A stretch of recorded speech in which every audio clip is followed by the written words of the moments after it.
રાજકોટમાં વસતા સમસ્ત ધામેલિયા પરિવારનો એક સ્નેહ મિલન તથા એક વિષ્ણુ યજ્ઞનું આયોજન કરેલ છે, જે છેલ્લા 11 વર્ષથી સમસ્ત ધામેલિયા પરિવારને એક સાથે એક સંપ રાખવા માટે આ આયોજન 11 વર્ષથી અમે કરી રહ્યા છીએ।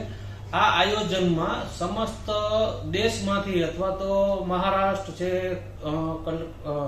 મધ્યપ્રદેશ છે, તેમજ અમદાવાદ જિલ્લા સમસ્ત વાણંદ ધામેલિયા પરિવાર સમસ્તને આયોજન છે અને આ સમસ્ત પરિવાર વતી અમે ધામેલિયા પરિવારનું રાજકોટની ટીમ બહુ વિશાળ સંખ્યામાં આયોજન કરી રહ્યા છીએ, જે દર વર્ષોના વર્ષ કરી છે, પણ એ જ વખતે આ વર્ષે કંઈક અલગ જ આયોજન કરી રહ્યા છીએ।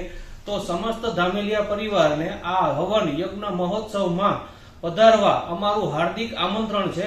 આ યજ્ઞ અમરાપર મુકામે કુકાવાવ પાસે અમરાપર છે, ત્યાં આપણો જે હવન છે તે રાખેલ છે, જેમાં પધારવા માટે આપ સર્વે ધામેલિયા પરિવારને અમે હાર્દિક આમંત્રણ આપીએ છીએ। આશીષ ધામેલિયા, રાજકોટ। જય લીંબોજ। સાંજ સમાચાર ફેસબુક પેજને લાઇક કરો, વિડીયો શેર કરો અને વધુ વિગતવાર સમાચાર માટે sanssamachar.net વિઝિટ કરો।